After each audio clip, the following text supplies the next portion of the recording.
shining bright. Yeah, I'm Bobo and Cramer, and they're bringing the heat tonight. Talking New York sports, you know what I mean.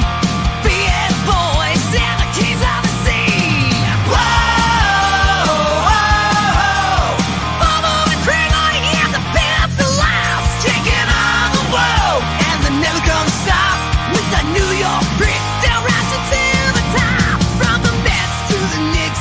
They got all the scoop, pouring out the passion, yeah, they're leading the truth. Every episode party, grab your friends and cheer. In this podcast palace, we got the atmosphere. Whoa, whoa, whoa. Bobo and Cramer, yeah, the stand of the lost, taking on the world, and they're never gonna stop with the New York grit, rising to the top. Get it loud.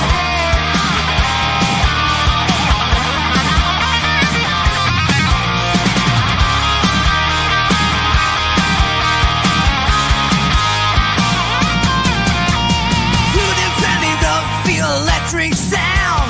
With every single word, you're never gonna frown. From the Midline Giants to the Madison Square, Bobo and Cramer, yeah, this man begin it here. Whoa, whoa, Bobo and Cramer, yeah, the stand up to loud, taking on the world, and they're never gonna stop with the New York grit. They're rising to the top. Get it loud. Yeah, the best in the house is where the legends play. Bobo and Cramer, leading the way. Raging plastic loud, shout it out loud. And the best in the house, we're rocking the town. And the best in the house, we're rocking the town.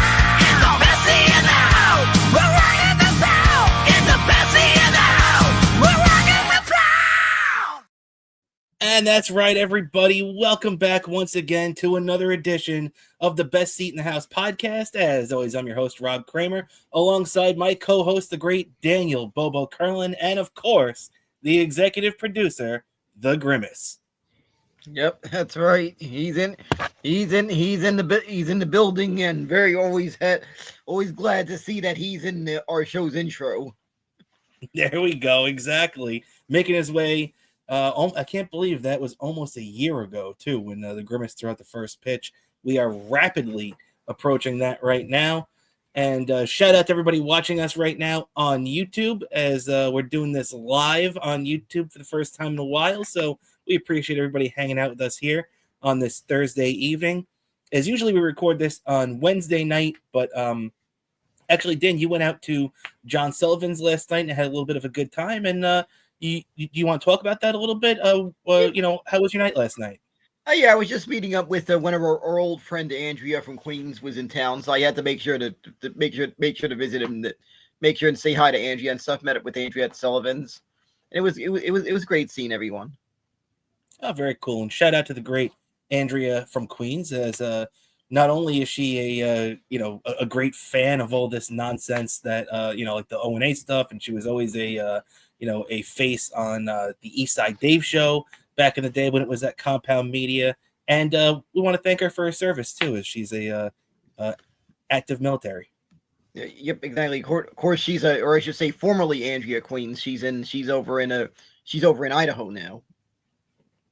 Idaho, really? I didn't know she moved that far away. Wow. Yeah, she moved to Idaho. Yeah, I'm sure you remember a while back she moved to Idaho. Yeah, I do remember hearing about her moving, but geez, I didn't realize it was in Idaho. So, well, good for her. I'm glad to hear that she's doing well. And Dan, we got a lot to get into today, no doubt about it. As we're just starting up the baseball season here now. We're just a couple of weeks out too from the NFL draft. It's really crazy to even think about how close we're getting to the draft, though. We're not going to really get too much into that tonight, but that's on the docket for sure, no doubt about it. Mets and the Yankees both kicking things off over the last the last week or two now, as we're about 10, 11 games into the regular season now. And even with that too, Dan, we got hockey and basketball winding down, getting ready for the playoffs, although unfortunately our New York Rangers will not be participating. We'll get into that in a little bit. That's why I wore this shirt, because of how bad the Rangers were doing. I pulled out. That's why I chose this Mets shirt, because it's a little nod to how it's a little nod also to how tough it was for the Rangers this year. With we're wearing this little shirt that I bought sometime back from the 7 line.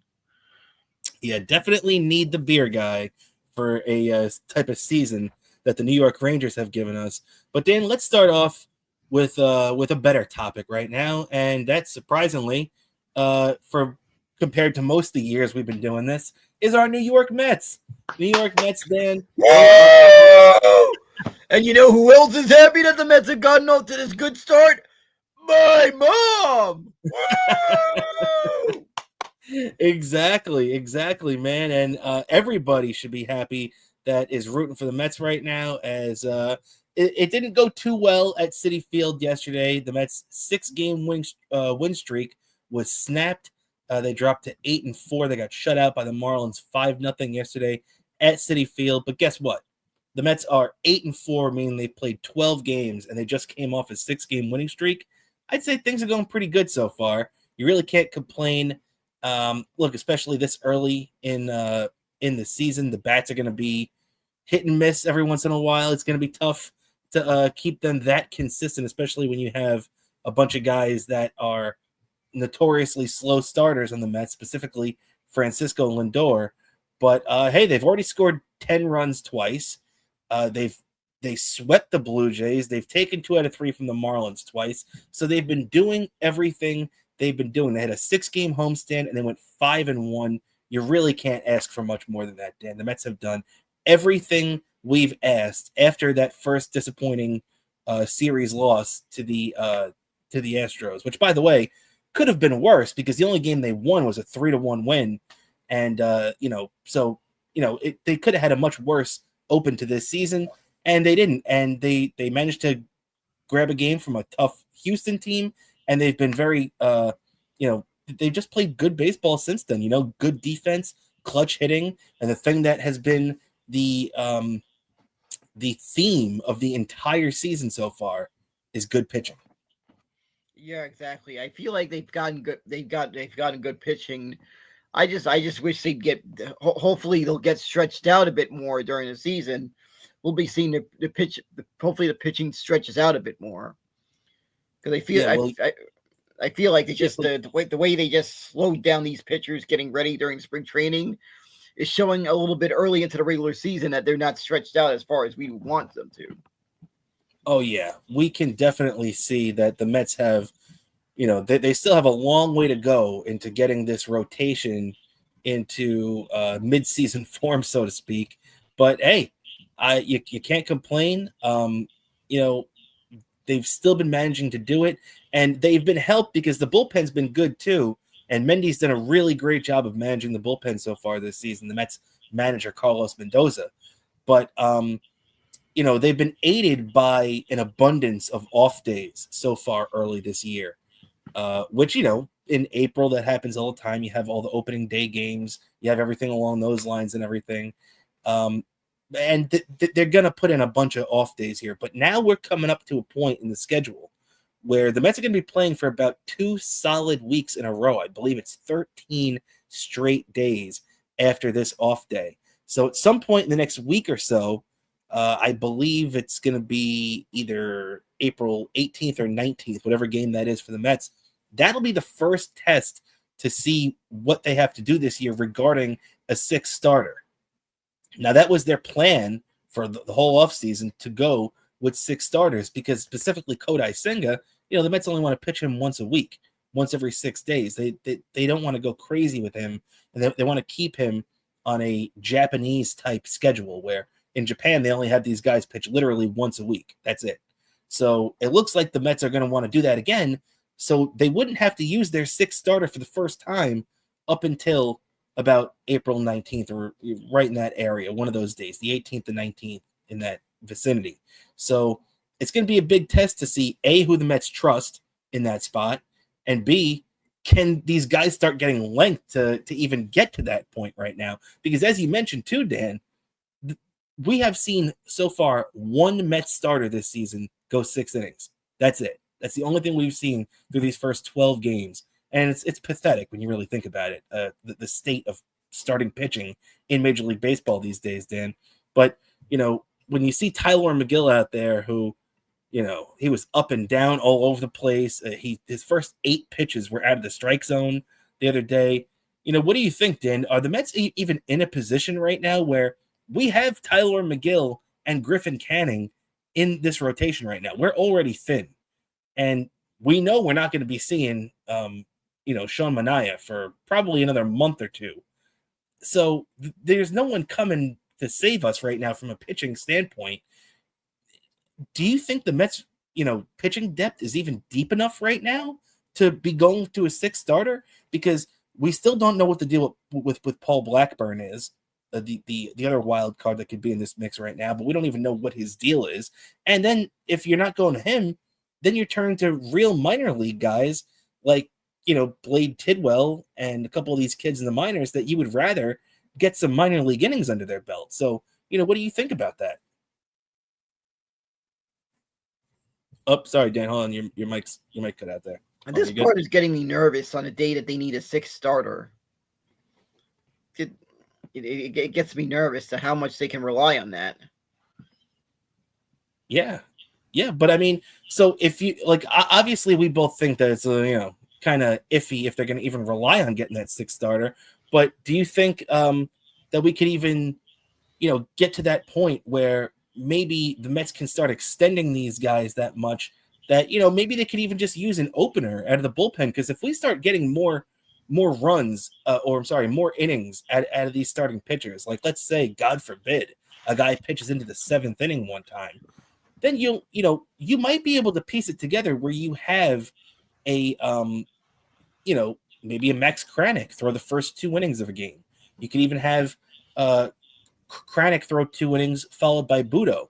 You have the first 4 innings covered by those guys.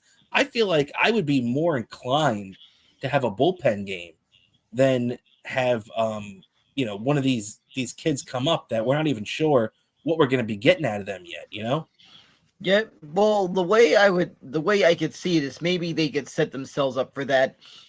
If they're in a situation where a pitcher throws deep enough, I feel like they'll be set up for that. I feel like. Yeah, and you're right. Yeah, please. I'm sorry, what were you saying?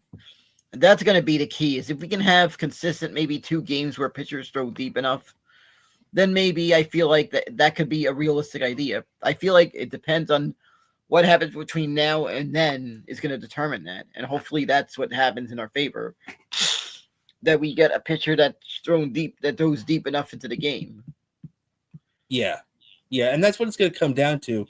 It's all going to determine what's going on with the Mets if these guys are able to get any length out of them, get to the 6th, get to the 7th inning, so you don't have to rely on Max Kranick coming in the 4th inning, or or any of these guys coming in earlier than you would perceive.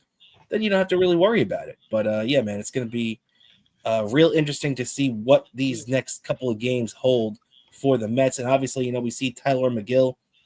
The guy's been good this year. We really can't knock him too much. But, come on, man. You've been in the league since 2021. I want to see Tyler McGill go past the 5th inning. Like, the guy has to start getting consistently into the 6th and 7th inning. When you're coming out in the 4th and the 5th, you're not doing anything for us. The guy went out there, and especially after that first inning, when you knew he was behind the 8 ball for the rest of the day, he's in the 4th inning and he's got 90 pitches under his belt already. I'm saying to myself, we got to get this guy out of there. And granted, McGill, for the most part, look, he's 2-1. He didn't even allow any earned runs, so his ERA actually went down. He's got one of the lowest ERAs in the league right now. That's not 0.00. And so you got to give him credit for that. But I still don't trust the guy. Yeah, exactly. I'm still don't trust him yet.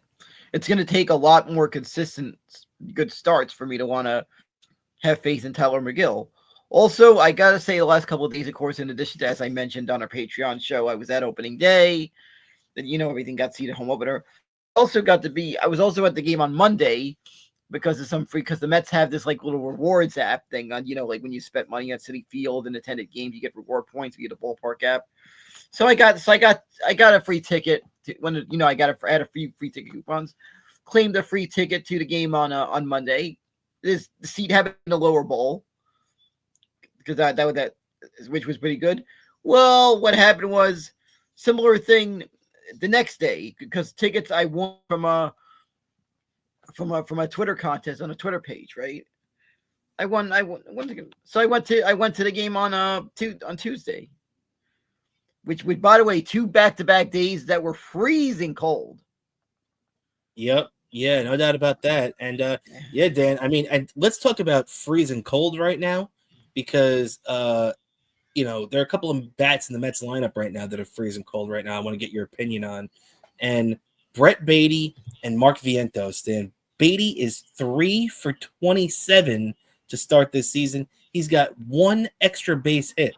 That's it. No RBIs. He has been terrible. His defense has been okay, even though he made that bad play at second base yesterday where he had the errant throw that kind of cost McGill another run there in the 5th of the 6th inning.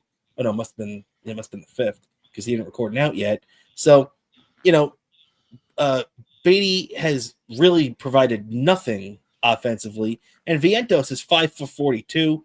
He's also not off to a good start, although he does have an RBI. He does have a couple of doubles to his credit as well.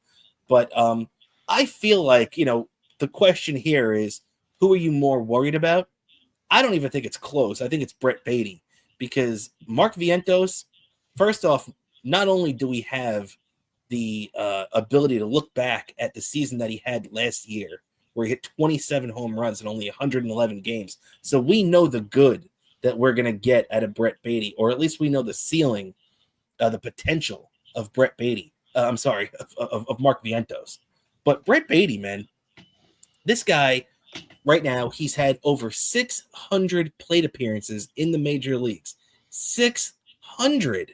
That's how far, that's how much the extensive, the time after time after time giving Brett Beatty a chance to prove himself. And he just looks terrible. Even if you're going to look at their at-bats, Brett Beatty looks defensive, like he's fighting the ball off. He has no confidence.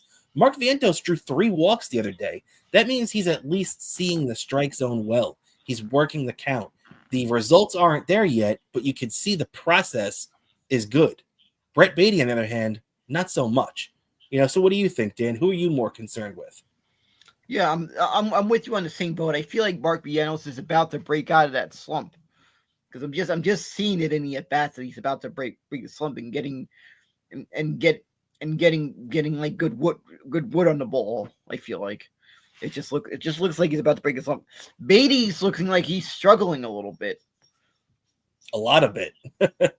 Yeah, he looks like he's struggling he looks like he's struggling a lot. And I feel like the clock is ticking because I feel like there's a good chance he could be sent down as soon as McNeil is back potentially. Yeah, that's true. And McNeil, funny you bring that up too, because that was one of the other things I was going to get to. But McNeil is about to begin a rehab assignment. We'll get to it in a second too. But Francisco Alvarez also just began a rehab assignment the other day. But real quick, before we move on from this topic, I just want to give you Brett Beatty's career numbers. Well, actually, first off, this is Brett Beatty in spring training this year. 353. He was 18 for 51, 4 home runs and 11 RBIs. As the great Joe Beningo would say, he was unconscious this spring training. You could not get this guy out. He was awesome. This is the type of Brett Beatty we want to see in the regular season. We have not seen that. As I said, he was 3 for 27, which translates to a 111 batting average to start this year off. No home runs, no RBIs. For his career, as I mentioned, he has over 600 plate appearances in the big leagues. To be exact, 629 plate appearances, 571 official at-bats. That's basically a full season's worth of time at the big leagues there. And for his career, he's hitting .210 with 15 home runs and 55 RBIs. Look, the home runs and RBIs really aren't that bad, although most of that came back in 2023. But the guy has just provided nothing offensively. And I like Brett Beatty. I want to give him the chance. I was behind him getting the opportunity coming out of spring training, but sometimes you have to know when to pull the plug, and he's doing nothing to convince us otherwise right now. Yeah, exactly. Just nothing that could convince us otherwise. He looks completely lost at the plate, and Yeah. and I'm just wondering, was this a fluke what we saw in spring training, or is this guy gonna be able to live up to what we expected from what we saw in spring training? Because I'm scratching my head looking at this, and I'm starting to also wonder if the Grimace needs to bring Brett Beatty a shake to bring the mojo. I could definitely get behind that, no doubt about it. We need to set up Brett Beatty getting some kind of Grimace shake. Maybe that'll get him out of his early season slumber. And Yep, exactly. Either that, or he ended up, or he somehow is roommates with that energy vampire from What We Do in the Shadows. I could see that too. All right, a couple more things to get here with the Mets, but real quick, I want to show a couple of chats. Hey, what's going on, Richard? Want to give you a shout out here. Thanks for dropping in on us here this evening. And yes, we agree. Brett Beatty does suck at this point. And also, thank you for the shout out on my Beach Boys shirt. There you go. Love the Beach Boys. And so shout out to Richard. Thank you for joining us here. And shout out to everybody else in the chat right now. We got Disabled Officer hanging out with us as always. I really appreciate that. Yeah, man, let's keep it rolling along here. As I did want to get your opinion too on Edwin Diaz, because it was a little concerning yesterday. The guy comes in a 2-0 game. Next thing you know, it's 5-0. He's giving up bombs. He's not being able to find the plate. His fastball, which, when we saw him just earlier this year, even one of his earlier appearances, going out there and blowing it past people 98, 99 miles an hour, it was really only coming in about 94 or 95 the other day. Is there any worry for you with Edwin Diaz right now? I know, we have seen over the years since we've gotten Edwin that there is something to it, that he's just a different kind of pitcher when it's not a save situation. So what do you think? Just a bad day, or are you a little worried? No, I just think it was a bad day. That I feel like he goes through these maybe once in a while, and I just feel like maybe the weather, the fact that it was unusually cold by baseball standards, may have played a factor. I feel like a little bit. Yeah, that could definitely be it too. And he's one of those guys that really relies on he really relies on his pinpoint accuracy when he has it. Now, I know that, he does walk a few guys every once in a while. We've seen him lose his command, but then we've also seen when he's on, it's like on a dime, that he just has that ability to rein it in, to get himself together, and to figure it out and make his pitches. But he just didn't have that ability yesterday. So very unfortunate, but luckily it didn't happen in a save spot. Yeah, exactly. But I feel like he'll bounce back, and I have a feeling he'll be fine, especially if he comes into the game on Friday. And this is a weird situation, Sacramento on Friday.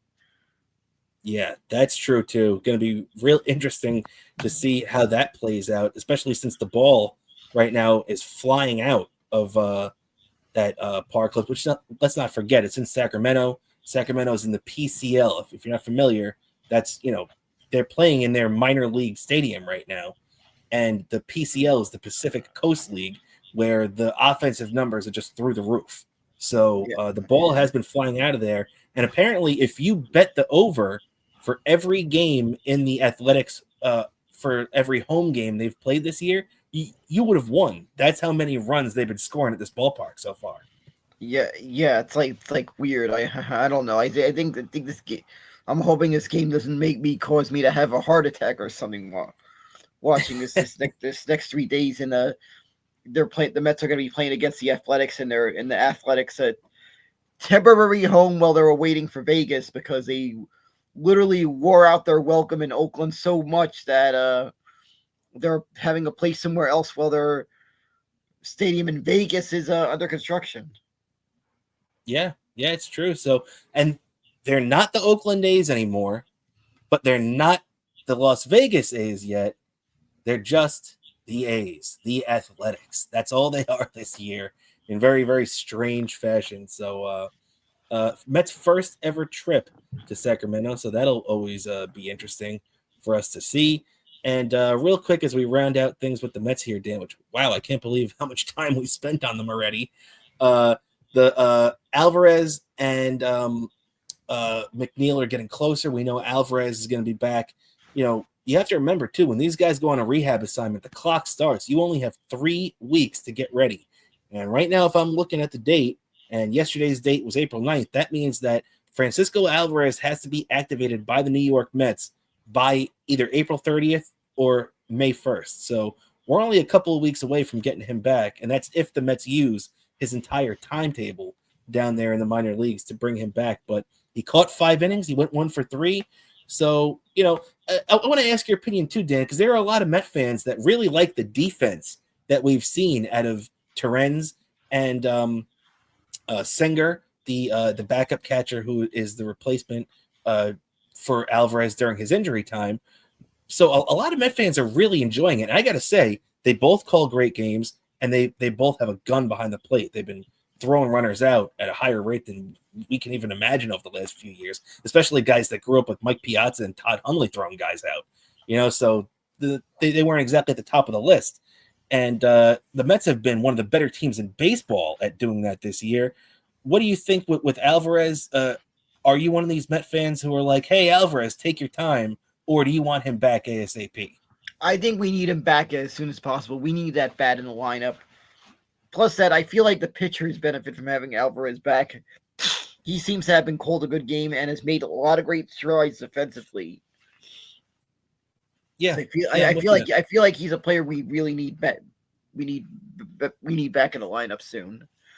And I'm keeping track of his rehab assignments, and he'll look like he'll be back. If this goes right, he'll be back in time for one of the games I'm attending, because I got a few games in April lined up. And one of those games is on my birthday of all days. On April 30th. Oh, yeah, okay. Very cool. Very cool. Mets have a homestand there on your birthday. Yeah, that's pretty cool. I'm always there. If the Mets are home on my birthday, I am there on my birthday which my birthday falls on Whip 'em Out Wednesday of all days. There you go. A little shout out to the old O&A days. And actually, since you brought that up, Benny, I want to bring back up our buddy Richard hanging out in the chat there. And he said to you, Bobo, I've been listening to you since the O&A days. You rock, my friend. So what would you like to say to our friend Richard? Yep, I'd like to say really thank you for all the appreciation, and thank you for watching us tonight. Words cannot express the appreciation I have for everyone watching and who's appreciated my appearances, and especially those who are watching tonight and who are watching this show. They're probably watching it later in the day or maybe tomorrow if they couldn't catch us live, but they're watching this show at some point. But words cannot express how much I appreciate that. And I appreciate that when people, will give me a little shout out if they recognize me. And I actually want to give a little insight into where I feel like I get recognized the most. I feel like I get recognized, of course, obviously in New York. I feel like I get recognized, especially in Met games where some O&A fans know I'm like a Mets fan. I'm at Citi Field a lot. I also feel like Philadelphia, I get recognized a bit because when Opie and Anthony was on syndicated radio, in the afternoons back when they were on NEW here in New York, one of the places they were syndicated on was in Philadelphia.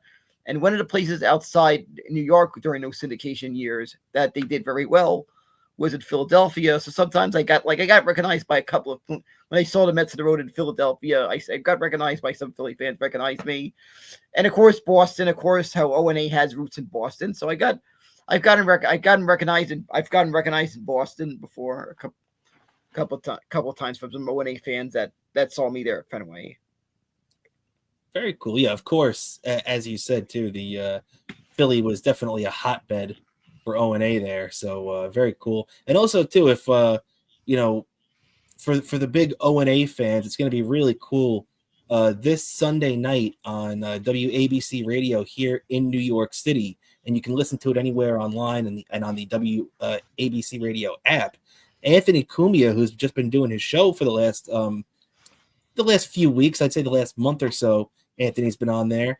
He's going to have his special guest for 3 hours in studio, the great Jimmy Norton, who we all love, who was the third mic on Opie and Anthony, and you know, obviously one of the funniest comedians out there. So it is going to be such a such a fun trip down memory lane to see these two guys back in a radio studio again. Yeah, I know. I just can't wait to see this. Hear what this is going to sound like. These two appearing together on terrestrial airways for the first time in ages. Of course, we've seen him appear on of course Anthony's other show that he does, the Anthony Cumia show he does on like a censor TV or whatever it's called, whatever comedy is called these days. He does that, but lately he's also has a show on WABC. We're gonna get to see him and Jim Norton Muse Vigil, but appearing on the terrestrial radio airwaves. Yeah, for the first time in ages. Yeah, I was thinking about it actually. It really has to be since 2009, because I think I remember they got taken. I was actually coming back home. I was driving back from Florida in spring training, and we finally got to the from spring training in March of 2009, and I had put on Opie and Anthony, or because back then they were on 92.3 when it was free FM, and it was just playing some music and crap. I was so pissed that's how I found out that Opie and Anthony were no longer on free FM. So it must be really at least 15, 16 years. Yep, exactly. I found it. I found it out in a unique way because I had access to both regular radio and I had my XM subscription, right? So I put it on XM, and that's when I heard them talk about it. And I knew the day before they talked, it sounded like that was their last show on 92.3 of their simulcast. Remember, simulcast that the part of their show was on K-Rock and on XM at the time. So I knew the moment they said the moment they were doing that show, and I knew the moment, and I knew exactly when Opie and Anthony quoted that line, the way they ended their show with that little line. I knew, yeah, this is the last time we're hearing Opie and Anthony on terrestrial radio. Yeah, unfortunately, you were right about that. Unfortunately, and so Sunday night, Jimmy and Anthony can be really fun to check that out. All right, let's just wrap this here with the Mets. Last thing on them, obviously, as we mentioned already, they're going to be in Sacramento tomorrow, taking on the Athletics. It's going to be Griffin Canning, who's been pretty good this year so far for the Mets, as much as his name and career stat line might be a little underwhelming. The guy's actually pitched very well for the Mets this year, and he's going against J.P. Sears. And the interesting thing about J.P. Sears is he's a former Yankee prospect that actually got dealt to Oakland in the Frankie Montas deal from a couple of years ago. So, a current Mets pitcher, this guy who was traded from the Yankees to the A's, still on the Oakland quote-unquote A's, and now pitching against the Mets tomorrow. And, real interesting to see what J.P. Sears looked like. He's a young pitcher. And if, you're looking at his numbers so far, 1-1 with 3.46 ERA, he's been pretty good. Yeah, exactly. So we're gonna be facing him, and we're gonna be facing them, and hopefully the Mets fans will scratch out a win, especially for the Met fans out on the West Coast who are going to be probably attending this game. Yeah, it's true, man. Us Met fans always travel well. I actually really wanted, or if it was easier to get to, I really would have loved to go to this series because it's kind of like when the Rangers play in Arizona these days. They're playing in a college stadium out there in Arizona, or they used to while that was there. But it would have been really fun to attend a game in that atmosphere. And the same thing with Sacramento. It would have been really fun to check that out. But I'm sure all the fans that are out there will already have a blast. And let's hope the Mets can have a good weekend out there. If anything, we hope the bats will. It might be a little tough for our pitching because the PCL and how the ball flies out there. I know, but let's hope the Mets win. I got to rub the belly of the Grimace, our executive producer. Rub the belly for good luck for the Mets of our executive producer. And that's how you executive produce. Yep. All right. Exactly. And so, all right, let's move it on to the Yankees. And we got the Yankees right now who are coming off a nice win. Yesterday, they snapped their 3-game skid. The Yankees got off to such a hot start this year that everybody was pretty much putting them in the World Series for all that kind of stuff and how good they've been. And, especially with their with the torpedo bats and everything like that. So, it had a lot of, a lot of people were jealous of the way they started and everything. But look, they came back down to earth.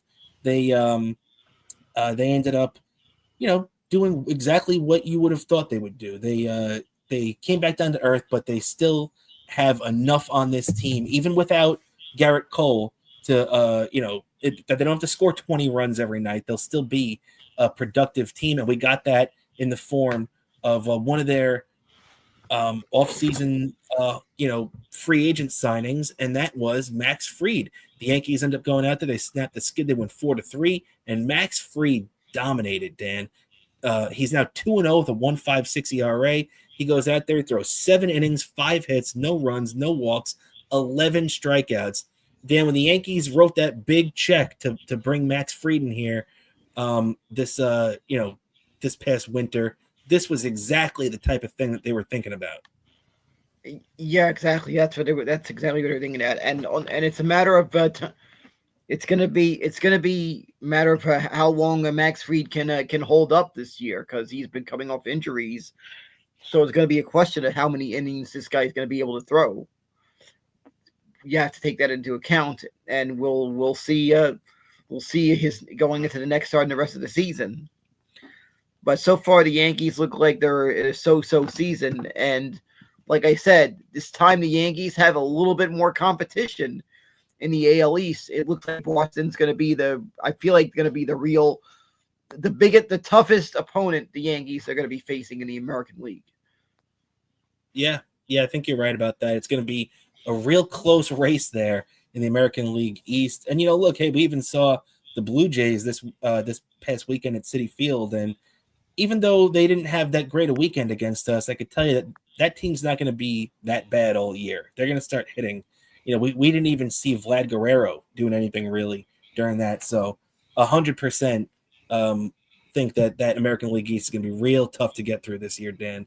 So let's keep that in mind. Also, too, we're talking about the Mets worrying about their closer. The Yankees are probably a little bit worried about their closer. Yeah. Also, I was just one of my friends. I don't know why. He wanted to see the. He was asking because he before.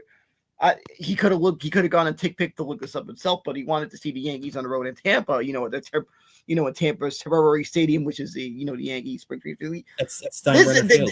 Yeah. This is a weird promotion, all right? Talk about this. You can really tell how much the Rays feel like they feel like they feel like they can rely on their own fans to show up.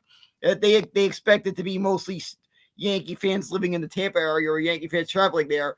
Look at the giveaway on this the Yankees, their road game in Tampa. Look what this giveaway says. We can't see that. It's Yankees baseball card set day. Wait, so at the Tampa Bay Rays, we really can't see it. It's too bright. But so at the Tampa Bay Rays game for the Yankees and Rays, they're going to be giving away a Yankees team set of cards? Yeah, exactly.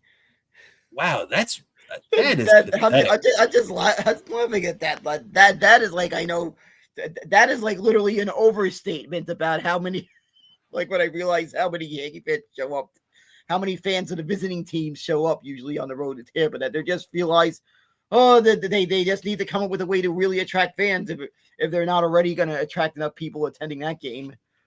They decided to just give out a giveaway dedicated to the visiting team. Yeah, you're right. You're right. That's so weird. Because they forgot it's just going to be mostly Yankee fans showing up, so let's just give. Still, it's like if the Mets were playing the Braves and they gave away a Braves team set card at Citi Field, that makes no sense. I mean, I guess I understand why they're doing it, like you said, but still, very weird. I was just trying to. One of my friends wanted to figure out what they were going for. A Yankee fan friend in South Florida, in Florida, wanted to figure out what the tickets were going for that game. And I just saw this. Is this? Are my eyes playing tricks on me? And I looked this up, and it really is. It really is the giveaway. Hey, by the way, what was the price of the tickets? I don't know. I don't have time to do it because I got to backtrack the whole thing. I thought you had it up there.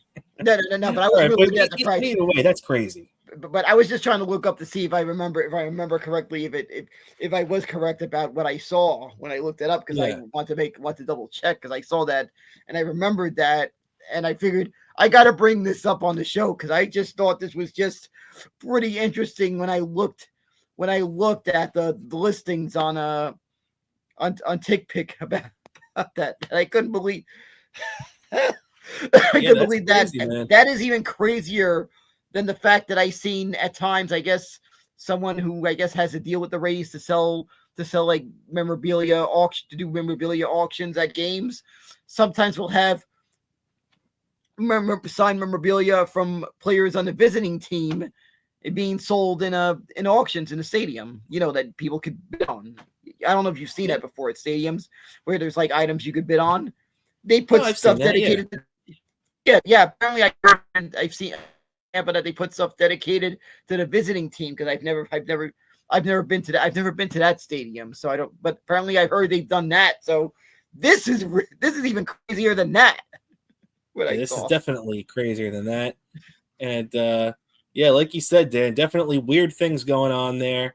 But definitely, real quick, I want to just look back at Max Fried. We're talking about his great start with the Yankees so far: 2-0, 1.56 ERA. Now, when you look at the history of the Yankees, now I don't know why this isn't coming up right now, but they have, very little. Where is this 30-17? Because I have this this graphic here that it just goes to show how where the hell is it? I know it's not coming up right now, so I'll just say it then. Oh, for some reason it's saying that the browser won't open. Okay, whatever. So, Yankees in their first 3 starts with the team, sub-2 ERA and 20-plus strikeouts. It's only happened 3 times in the entire history of the New York Yankees. That's crazy when you think about it. Now, the last time it happened was Orlando El Duque Hernandez did it in his first 3 starts in 1998. He was 2-0 with a 1.52 ERA and 23 strikeouts. The only other time before this had happened, and El Duque, was Rudy May, the lefty, doing it back for the Yankees in 1974. He had a 1.38 ERA and 22 strikeouts. So when you see Max Fried, 1.56 ERA and 21 strikeouts, he's right in that vicinity. So, I mean, you got to give him credit for that. He's right up there in Yankee history already. Yeah, that's crazy. And I just realized the player you mentioned in that 1974, isn't that weird year that we all heard about from our older relatives older than us, when the Yankees played at Shea for a couple of years? Is that I'm correct? I'm correct. I think that's around that time frame. Yeah, I believe they played there at Shea in 74 and 75. Let me just double check.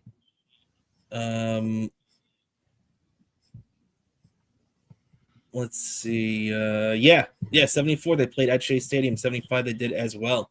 Yeah, so I was thinking the same thing actually. So it kind of makes sense when you think about it that Rudy May started off that well pitching at Shea Stadium instead of Yankee Stadium, Yeah, exactly. Because I just knew 74, and I remember seeing that because I my relative, one of my relatives has some old. He still has his collection of like old Yankee yearbooks, and one of them was from that year. I remember the 74 one said Shea Stadium on it. Yeah, yeah, very cool. Very cool, man. Now, real quick on the Yankees, just to round it out here. Devin Williams, their big offseason acquisition for their closer, not off to a great start. 2/3 of an inning, 2 hits, 3 earned runs, 2 walks, 2 strikeouts. Almost blew the game. The Yankees actually had to pull him and put in Mark Leiter Jr. to finish the game off the other day against them. Not exactly off to a great start. And after 3 appearances so far, as the Yankees got a 12 ERA. So I think it's still too early to say, one way or the other, if he's going to have a good year or not.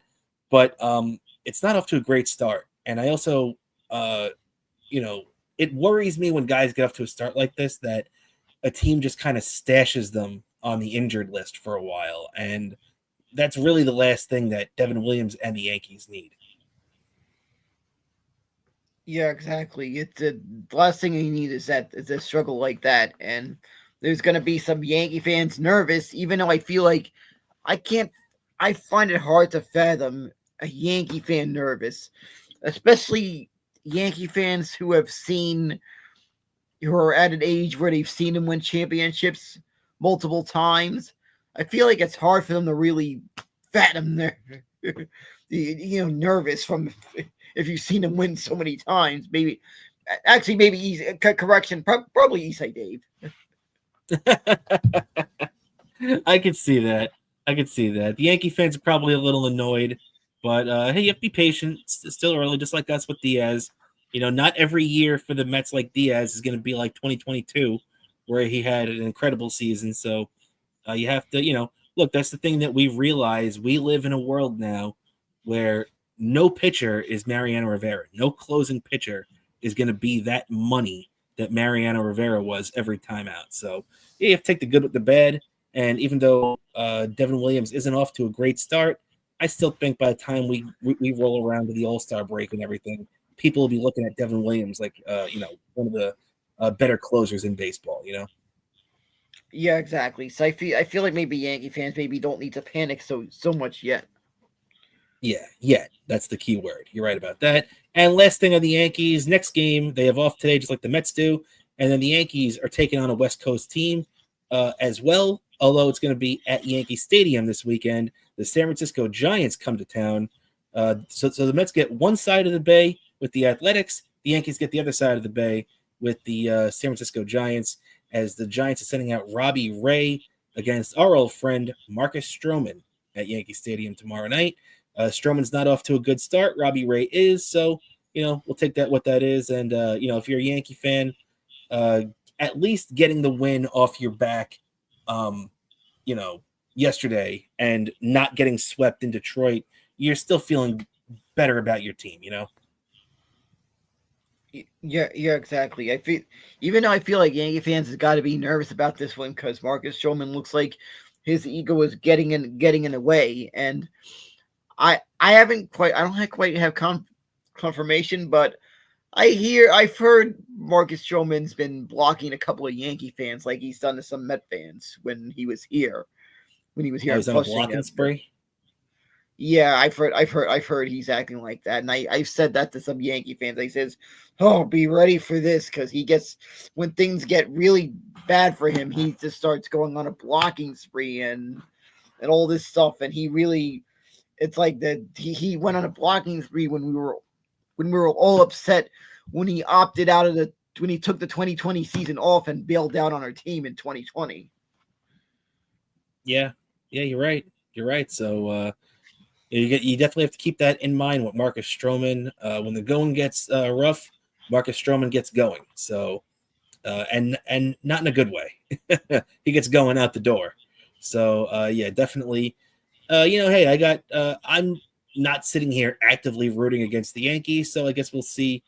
I wouldn't mind seeing him straighten himself out tomorrow, at least against the Giants, because obviously me and you as Met fans have no love for the Giants. Always think back to that wild card game.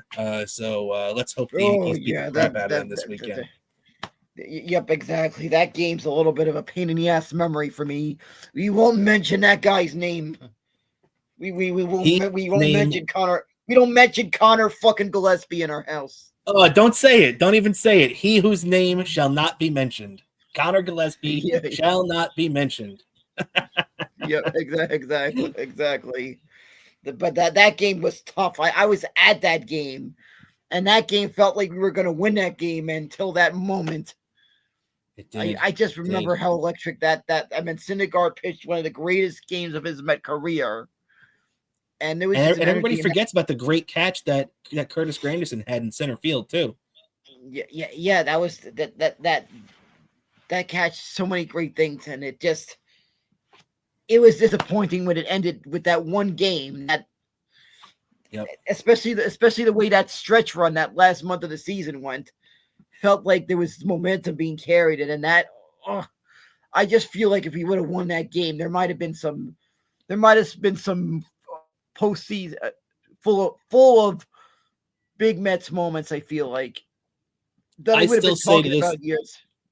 yeah, I still say to this day that if the Mets had gotten past the Giants, the Cubs don't win the 2016 World Series because it would have been Mets Cubs in the next round, and I believe that the Mets were in the Cubs' heads at that point because the Mets had swept them the year before.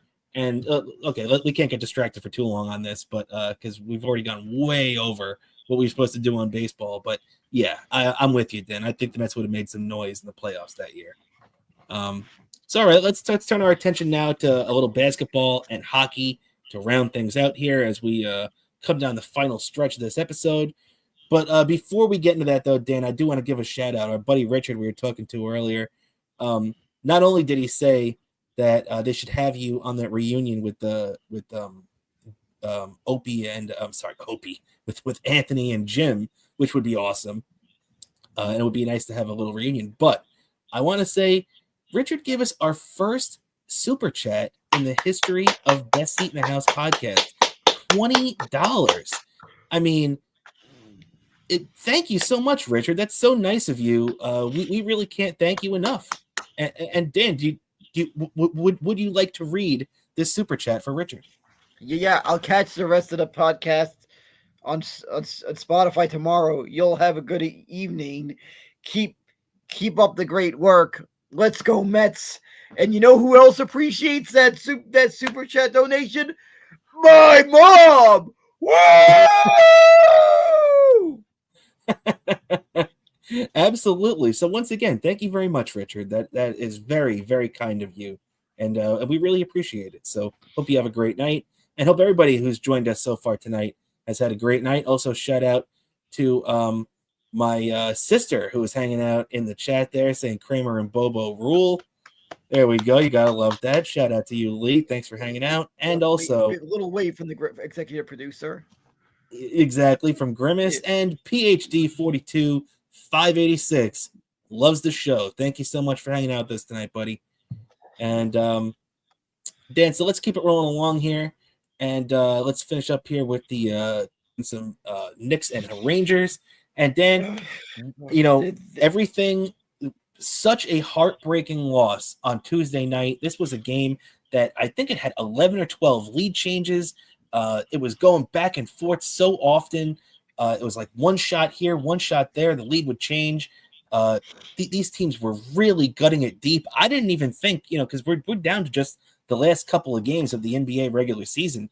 I didn't even think that that Boston was going to be playing their full lineup, but they did. They treated it like a playoff game, and so did the Knicks. Obviously, luckily we got Brunson back to have a full lineup. And, man, it was a heartbreaking loss, 119-117 in overtime. And I don't know about you, Dan, but when the Knicks took that 107-104 lead with 11 seconds left in regulation, I said to myself, they cannot let them hit a three here and tie it or they're going to lose.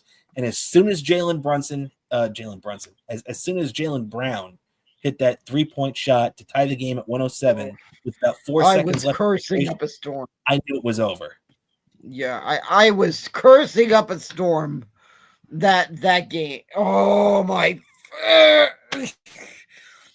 But that was a game I was watching. That like I caught that. Like I get home from the Mets game, set up perfectly. The game actually, I saw part of the Knicks game on my phone. I caught part of it on my phone. I had with the Gotham Sports app. I was like hearing the audio of it because I couldn't look at the screen on my phone because I'm walking and stuff. From the after I got off the train and stuff. But and I'm getting there, get home, get to the TV, grab some snacks, whatever. I grabbed my burger from Donovan's. I got to go out on my way back home. I grabbed a burger from Donovan's. I'm sitting there watching game, and I swear I thought I was gonna break something when I felt upset. Because I felt when I was upset. I swear this team gives me a these teams I'm a fan of really make me sweat it out, and I feel like even and I've said the same thing. I've said the same thing I could say about the Mets when also when the Knicks when we finally see the Knicks win the championships.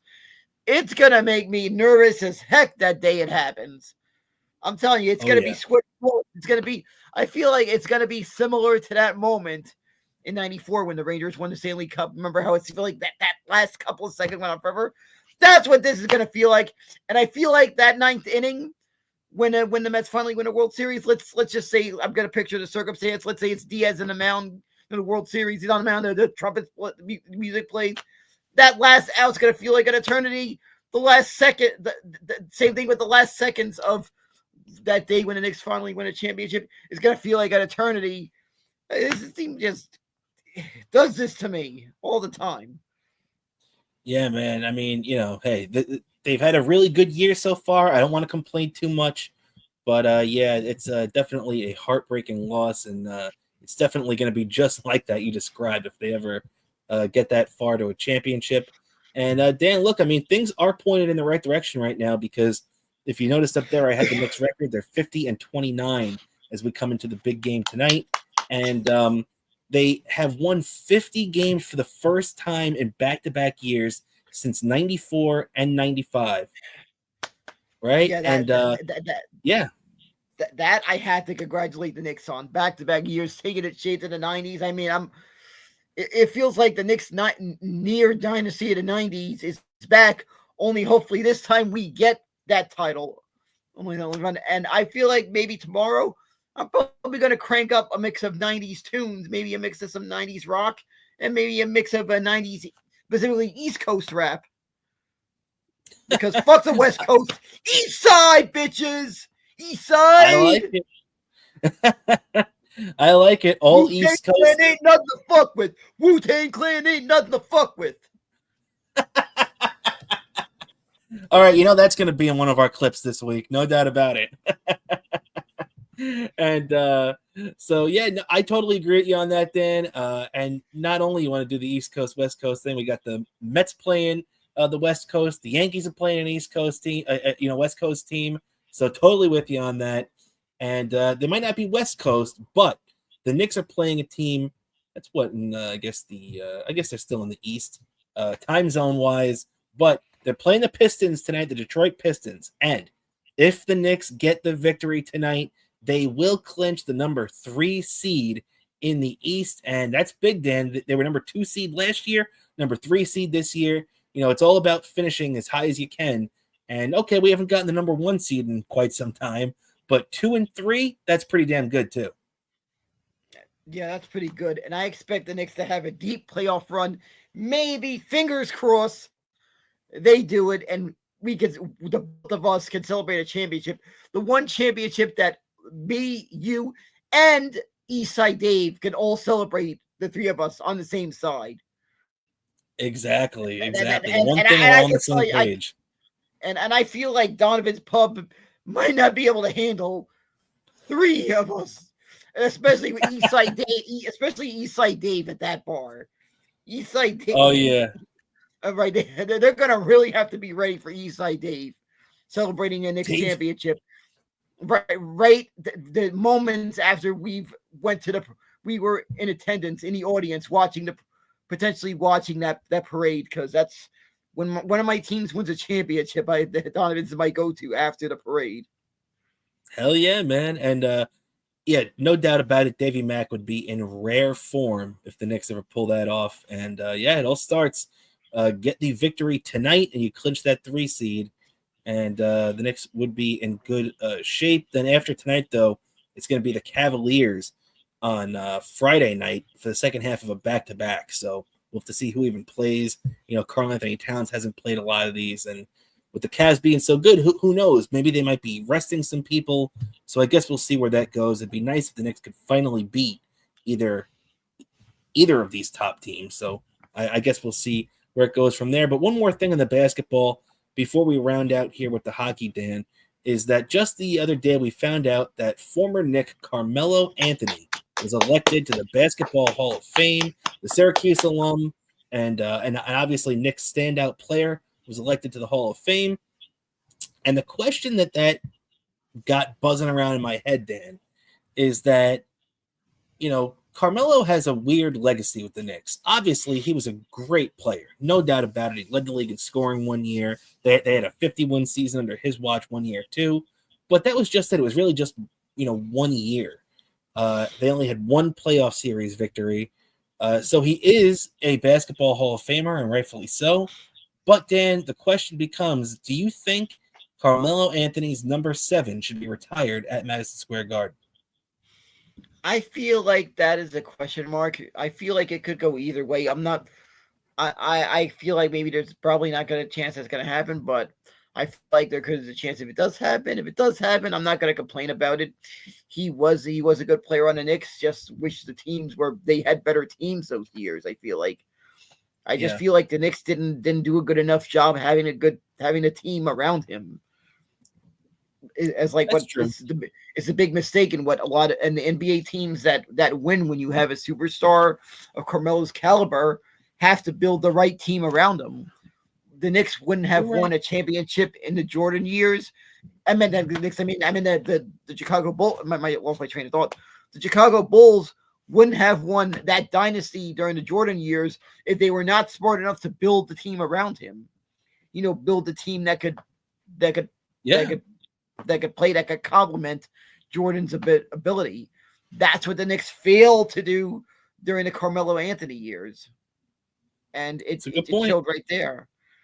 And just to think of what could have been had they prepared better, that team had been better prepared during that time. And a couple of other games that if like Carmelo wasn't injured and stuff. Remember that first round, and I think in 2010, for first time the Knicks were in the playoffs in ages. Yeah, that series against Boston.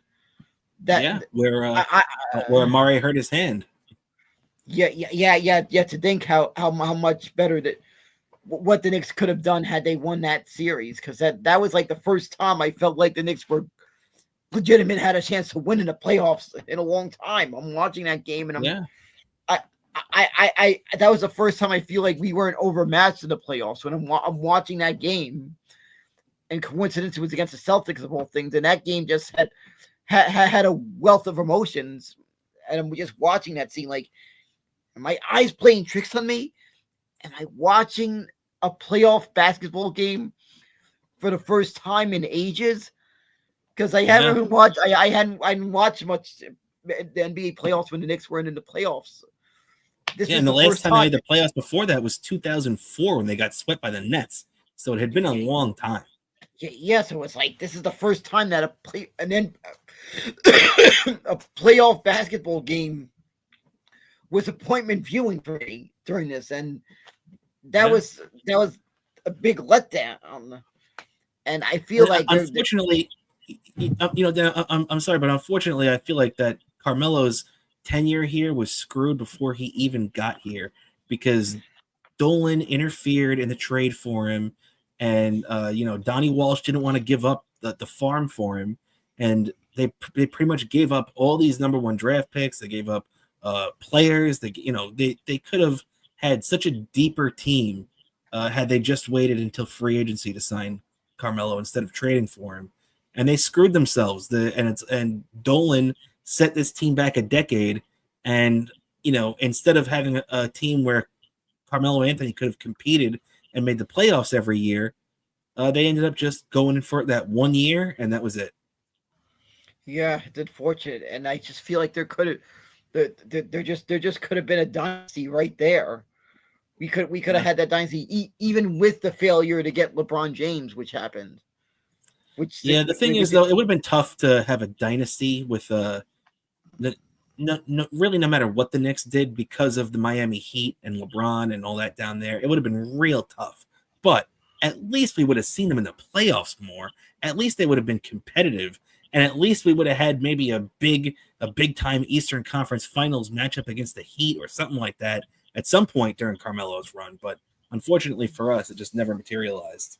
Yeah, and I feel like that was just a decade of like Knicks disappointment and Knicks offseason disappointment, because remember that hype, that LeBron James hype. The Knicks are getting LeBron James, and then we could have easily built the team the same way the Heat did, but somehow LeBron chose fucking Miami, and fuck you, LeBron James, for life. Well said. Well said. I couldn't think of a better way to end the basketball segment there than fuck you, LeBron James. So shout out to you, LeBron. Hope you to hear that. And all right, Dan, you disloyal bastard, LeBron. He'll leave you. He'll leave your team in a heartbeat for free agency. He doesn't stick around. No doubt about that. This is a guy who turned his back on Cleveland twice. And all right, Dan, let's wrap things up here now with the Rangers. And boy, was last night's game really tough to stomach.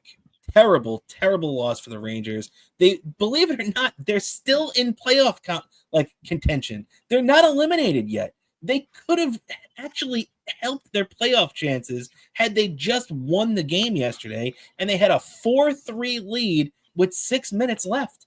They were up 4-3, and they blew it, ended up losing 8-5. They allowed 3 goals in the final 6 minutes. Oh, I'm sorry. Actually, it was 5 goals. I don't know what I was thinking about there. But, they allow 5 goals in the final 6 minutes. Rangers lose that game just in really, really ugly fashion, Dan. The only good thing about the game yesterday was that we got to see Sam Rosen and JD, John Davidson, the old Ranger goaltender, unite. And really thank you to TNT, the network, for doing that. We bitch a lot about the broadcasting of, not on our home networks, SNY and MSG, whatever it happens to be that time. But great, fantastic job by TNT to give this little treat to us Ranger fans, right? Yeah, exactly. It was a nice little treat to us Ranger fans, and to get to share this with the rest of the country, what us New Yorkers got to know growing up here in New York. One of the greatest broadcasting duos in New York sports, Sam Rosen and JD, and it was a treat to see them in the booth together one last time. I was a little bit bummed out a little bit during those power plays because I just wanted to badly hear that old school power play call. Like when JD said, "Oh baby, it's a power play goal." The way those power play goals used to be called back in the day, I badly wanted to hear that one last time. Here's John Davidson say that. I badly wanted to hear that, but yeah, that was just such a nice trip down memory lane, getting to see that one last time. But at the same time, it still annoys me that this team had the life drained out of them after last year, nearly winning the cup, 2 wins short of the cup finals, and a team that we actually felt last year were going to win it and didn't. But of course, unfortunately, didn't win it. To even worse of a season, not making the playoffs. What the fuck? I just hope that somehow it turns to be the complete opposite next year, not making the playoffs, and it ends up. I'm hoping for a worse to first next year badly, and I'm hoping that we manage, our GM, whatever, builds this team right during the off season, because I feel like they need to, and I feel like there's ownership. For all I do not really get. I mean, sometimes I get annoyed with the job they do, but I feel like they want to do this right and get the next get the Rangers a contending team next year, not disappoint on what's going to be the 100th anniversary of the New York Rangers. They better put a contending team on the ice next year. You're right about that. And unfortunately for the Rangers right now, and I say that not even really ironically, the Rangers are actually up 3-0 right now on the Islanders as they're playing. Say what you want. The game started at 7:30 tonight. This was the game they're playing right now. The Rangers only need one more point from Montreal or one more team loss from them to be eliminated from playoff contention for the first time since 2021. So it's been a while since this team has not qualified for the playoffs, Dan. And it just the thing is though, let's be honest with ourselves. Montreal has been so hot. There's no way the Rangers are catching them. They're not going to not get another point for the rest of the year. I just feel like done. We're out of the playoffs. And the thing is, you have to now look at the situation where we gave up a first-round pick for JT Miller this year. If the Rangers don't finish in the bottom 13, not only did we not make the playoffs this year, we don't have a first-round pick. Our first-round pick is bottom 13 protected. So the Rangers need to finish in the bottom 13, or we're screwed. If we don't have a first-round pick this year, what are you going to, you need something after a bad year like this. You need a first-round pick to at least say, okay, we had a shitty year, but we got this guy in the pipeline because of it. Whatever that may be. We got Alexis Lafreniere that one time. And we'll see how that pans out. But, for right now, Dan, when you look at this team, yeah, okay, I'm happy they're up 3-0 right now. It's nice to see them beating up the Islanders. But we have to keep in mind that you better stop. You better keep yourselves in that bottom 13 or you're screwed. Yeah, exactly. We got to keep ourselves in the bottom 13. Maybe tank the rest of the way. As weird as I want to say that, but it's kind of what's going to happen. And I almost forgot there was a game today because I was just so disgusted from what I saw. I was so disgusted from what I saw yesterday. That game really hit me. That this team is. I'm gonna be clean shaven in April during the scored. So it's 4-0 Rangers right now. Yeah, why couldn't they have done this yesterday? Where was this yesterday? Normally I'd be like, I'd be seeing a Rangers winning. I'd be laughing at my Islander fan uncle. Out in Suffolk County, I'd be texting him. I'd be laughing, but I don't feel that energy because of this season drained Ranger fan energy out of me. That's not gonna replenish that energy. That's not gonna replenish until next year. Yeah, this season sucked the life out of everybody, and unfortunately, too, it looks like it sucked the life out of our head coach too. I've loved Peter Laviolette. I've been a defender of Peter Laviolette, but unfortunately, man, I've come to the conclusion that with what we've seen this year, I think Peter Laviolette does need to be fired. It's not all his fault. I cannot lay all the blame on him, but the fact is, you're the head coach, and we're relying on you to get this stuff done. We're relying on you, and it looks to me right now like he's really lost the locker room. I mean, they even were talking to him after the game the other day, and they said, what do you, after all these losses, after all these tough games you guys have gone through this year, what do you go into the locker room and tell these guys? What do you say to your team? And his response was, I don't talk to them. I don't go into the locker room after the game. Yeah, now, I just feel like he's been disgusted of what he saw, and I feel like he just given up when he could easily just try to somehow get the most out of his team, actually talk to his guys, his players, and he's just given up. I feel like he's given up, and he just doesn't want to deal with the whole stress of it anymore. I feel like he's just asking to be fired. In the words of Ona, he's fired, so fired. It's almost like he's doing his own Mayor Menino prank right now, where he's just trying to do anything to get the hell out of town. Because I don't blame him. This team has severely underachieved this year. It's partly his fault. I'm not going to let him completely off the hook for it.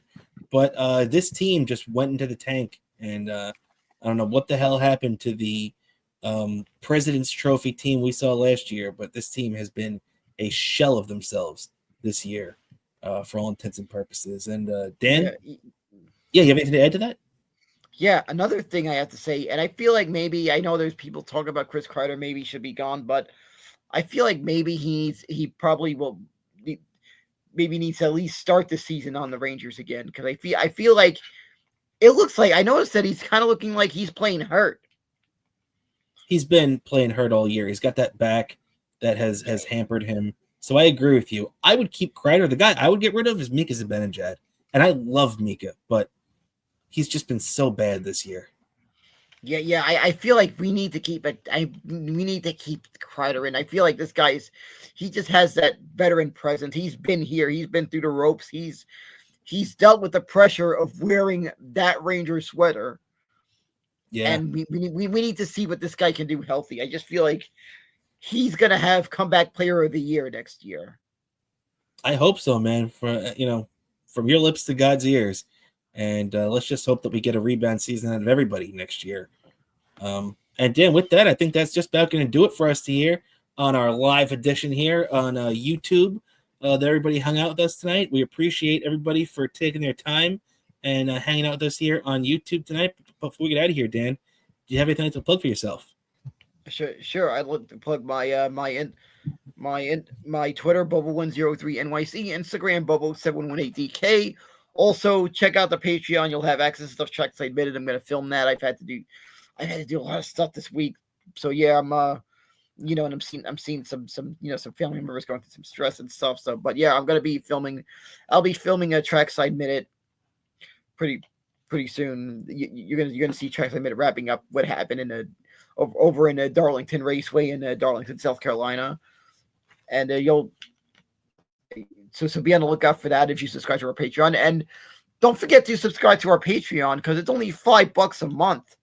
It is one of the greatest deals in New York. You're paying, that's almost the equivalent of a round trip on the subway. For $5, it's not bad of a deal. Very true. Very and, true, Dan. And it also makes a great gift. If you got like a friend's birthday or something, it makes a great gift. So subscribe to our Patreon. That's true. Patreon.com/Best Eaten House Podcast. We appreciate everybody that's already on there and anybody thinking about it. So thank you so much for all the support we've gotten already. Also, don't forget, not this Saturday, but next Saturday, April 19th, the day of WrestleMania Night 1, the Saturday. Me and Dan are going to be live just like this on YouTube in probably the early afternoon that day, doing our WrestleMania pre-show. And, it's going to be just a WrestleMania show. We did one last year that a lot of people enjoyed. We're going to do it again this year. And during that show, too, we're going to be giving away a couple of free subscriptions for a month or two, whatever it is, to our Patreon. So be sure to get on there. And anybody that gives us a good chat or anything we talk about, maybe you'll be getting a Patreon subscription out of it. Yeah, exactly. And definitely give a look at that. You're probably going to see me having to use my phone, because I'll probably be waiting for the gates to open up at Citi Field, because I'm meeting up with some people before the Met game. But I'll be outdoors, and you'll be seeing me doing a little WrestleMania pre-show. Exactly. So everybody be sure to check us out from a unique location. Exactly. So make sure to check that out, everybody. We appreciate so much everybody hanging out with us tonight. As we said, want to also give one more special shout out to our buddy Richard, who gave us the super chat. Thank you so much for that, buddy. Really appreciate it. Hope you have a good night. Thanks for hanging out with us. Everybody else for coming in. For the great Daniel Bobo Curlin, I'm Rob Kramer. This is the Best Eaten House Podcast, everybody. I will catch you next time. Have a great weekend.